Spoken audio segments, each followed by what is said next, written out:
مسعود صاحب بہت غور سے عبدالحق کی بات سن رہے تھے۔ میں نے اس تناظر میں بندے اور معبود کے تعلق کو دیکھنے کی کوشش کی۔ عبدالحق نے کہا، اللہ اپنی مخلوقات سے محبت کرتا ہے، ان پر کرم فرماتا ہے، ان کی ضرورتیں پوری فرماتا ہے، لیکن آدم علیہ السلام اور ان کی اولاد سے اسے بے حد محبت ہے۔ اس کے لیے اس نے جنت اور دوزخ تخلیق فرمائی، انعام بھی ایسا کہ جس کا تصور بھی نہ کیا جا سکے، اور سزا بھی ایسی ہی۔ اللہ نے آدم علیہ السلام کا پتلا اپنے ہاتھوں سے بنایا، خود اس میں روح پھونکی، بہت بڑی عزت عطا فرمائی جو کسی اور کو نہیں ملی، یعنی اس عزت کے بارے میں صرف وہی جانتا تھا۔ سو اس نے مخلوقات میں عزت عطا فرمانے کے لیے، اس عزت کا اعلان کرنے کے لیے، اس وقت تک کی معزز ترین مخلوق یعنی فرشتوں اور ان کے معلم کو اسے سجدہ کرنے کا حکم دیا۔ اس کے نتیجے میں شیطان راندۂ درگاہ ہوا۔ اس وقت آدم علیہ السلام اکیلے تھے، ان جیسا کوئی نہیں تھا، اور یکتائی تو صرف اللہ کے لیے ہے، اور اللہ نے ہر چیز اور مخلوق کو جوڑوں کی شکل میں پیدا فرمایا ہے۔ سو اللہ حکیم نے ان کی پسلی سے بی بی حوا کو پیدا فرمایا تاکہ ان کی تنہائی دور ہو، انہیں ان سے راحت اور دل بستگی ملے، اور آگے جا کر ان کی نسل پھلے پھولے۔ اور اللہ نے جنت کو ان کا ٹھکانہ بنایا۔ اب سوچیں کہ اللہ کیا ہے؟ ہم کیا جانتے ہیں اللہ کے بارے میں؟ ہم تو کچھ جان ہی نہیں سکتے سوائے اس کے جو اس نے آپ ہی ہمیں بتایا، اور اس نے ہمیں اپنی صفات کے بارے میں بتایا۔ اس کے ظاہر کے بارے میں ہم کچھ نہیں جانتے، اس کے حسن و جمال کا ہم تصور بھی نہیں کر سکتے۔ اس کا دیدار آخرت میں خوش نصیبوں کے لیے سب سے بڑا انعام ہوگا۔ تو اللہ نے آدم علیہ السلام کو اپنے ہاتھوں سے بنایا، اور اس بارے میں قرآن حکیم میں خود فرمایا کہ اسے بہترین ساخت پر، بہترین شکل و صورت میں بہترین تناسب کے ساتھ پیدا فرمایا ہے۔ لیکن جسم سے قطع نظر انسان میں اہم ترین چیز وہ روح ہے جو اللہ نے آدم علیہ السلام کے جسد خاکی میں پھونکی۔ اس میں اللہ تعالیٰ کی صفات کا پرتو تھا۔ پرتو محض ہلکا سا یعنی دھندلا سا عکس، اور وہ عکس ہی انسان کو سرگرداں رکھتا ہے، کبھی بلندی کبھی پستی۔ اللہ کی صفات کا بوجھ کوئی معمولی بوجھ ہے، اور ہم دیکھتے ہیں کہ بندہ اپنے معبود کی تقلید کرنے کی بھرپور کوشش کرتا ہے، اس لیے کہ اللہ نے زمین پر اسے اپنی نیابت سونپی ہے۔ تنظیم کے معاملے میں وہ اپنے رب کی نقل کرتا ہے۔ ذرا وضاحت تو کرو کیسے؟ مسعود صاحب دہلے ہوئے نظر آئے۔ اسے اللہ نے اشرف المخلوقات بنایا تو اسے خود کو جانوروں سے ممتاز رکھنا تھا۔ جہاں جانور رہتے ہیں وہ جگہ جنگل کہلاتی ہے، وہاں طاقت کا قانون چلتا ہے۔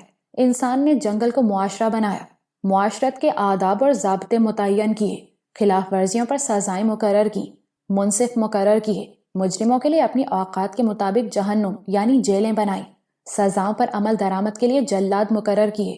ملزم سے تفتیش ویسے ہی ہوتی ہے جیسے اللہ کے نظام میں مرنے والے سے قبر میں سوال و جواب ہوتے ہیں۔ دنیا میں اسے ریمانڈ کہا جاتا ہے، پھر معاملہ عدالت میں چلا جاتا ہے، اور پھر جیل یا آزادی۔ مسعود صاحب ہمتاً متوجہ تھے، ان کی آنکھوں کے تاثر میں حیرت اور تفہیم کا امتزاج تھا۔ اور اللہ نے ہر چیز حساب کتاب سے رکھی اور مقدر فرمائی۔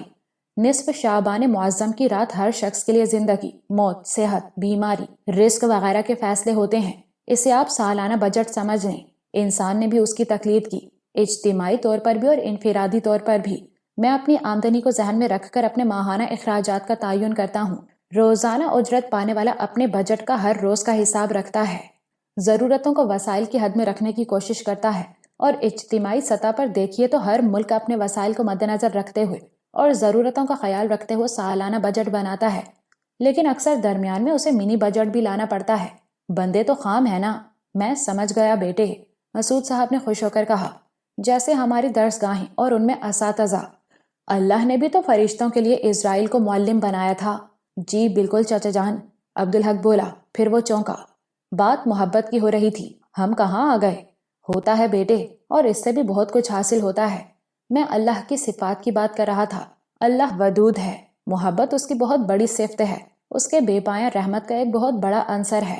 اس نے خود بتایا کہ ماں کو اپنی اولاد سے جو محبت ہوتی ہے، اللہ کی محبت اس سے کہیں زیادہ ہے، 70 گنا سے بھی زیادہ۔ محبت اللہ کا وصف ہے، آدمی اللہ ہی سے سیکھ سکتا ہے کہ محبت کیسے کی جائے، مگر محبت تو خود بخود ہو جاتی ہے۔ عورت ماں بنتی ہے تو اچانک اس کے وجود میں محبت کا سمندر موجزن ہو جاتا ہے۔ مسعود صاحب نے معترضانہ لہجے میں کہا، بعض اوقات کسی اجنبی کو کسی اجنبی سے پہلی نظر میں محبت ہو جاتی ہے۔ جی بے شک، محبت تو اللہ کی عطا ہوتی ہے، وہی دل میں محبت ڈالتا ہے، تو پھر اس محبت کا حق ادا کرنا اصل چیز ہے۔